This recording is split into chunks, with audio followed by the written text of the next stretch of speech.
All right, this is a tough subject, I think. Many Americans struggle with their weight. It's a battle that's both physical and mental.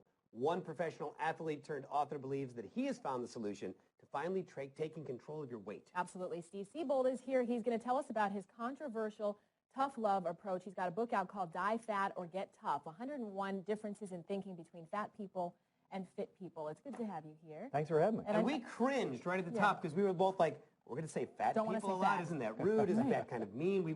But apparently you're saying no, it's not.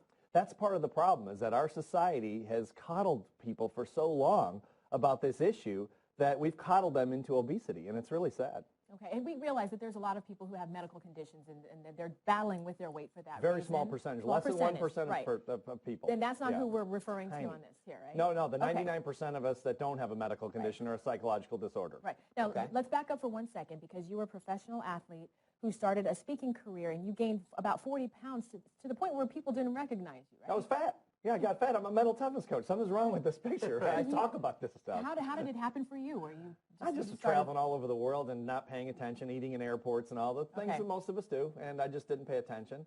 I went to a friend's wedding, and people just looked at me funny. I thought, okay, time to drop the fat. Time to make a change. Right. So you believe in the tough love approach. Is that what happened to you? It's really mental toughness. That's really what it's about.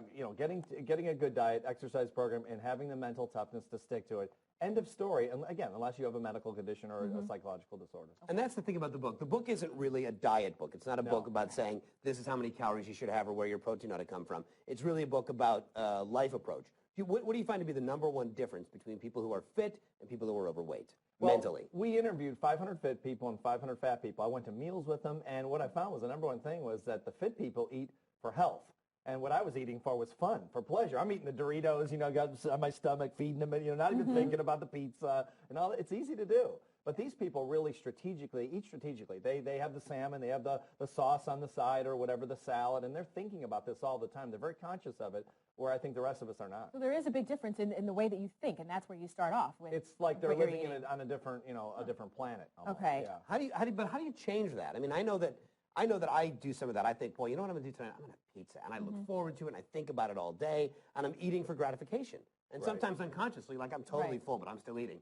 I'm still eating. I'm not how do you start to make that change in your life? I think it's about studying the benefits, especially the emotional benefits of feeling good, high energy, vitality, looking more attractive, all those things. I mean, they're all positive things, as opposed to instant pleasure that food provides.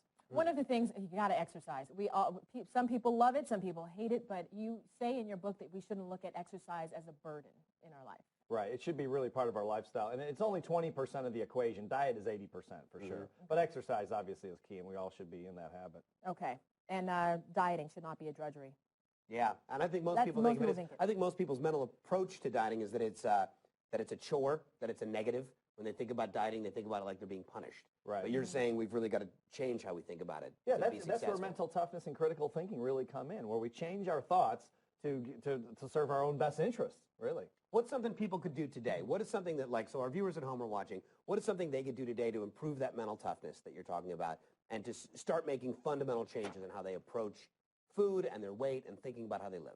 I would start off with studying the differences in thinking between fat people and fit people. That's what the book is about. Yeah. But also, there's a lot of books that are written by really fit people and just dissect how they think and then copy their consciousness or their thinking. That's really all it is. Then go to your doctor, make sure you're healthy enough to be on a diet. Sure. Like the vision board you were talking about. You have to see it in order to believe it, right? I think so, yeah. Okay. All right. Make sure that you pick up a copy of the book. Thank you so much, Steve. It's called Die Fat or Get Tough. It is. Well, that is tough love. Now, Die tough love, fat.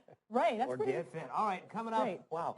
We're going to make fitness fun. I'm scared. No, don't be scared. We're going to make fitness fun. Leslie tries out a new exercise trend that is sure to put extra bounce in your step, and maybe it'll help you get tough. Exactly. Maybe it will.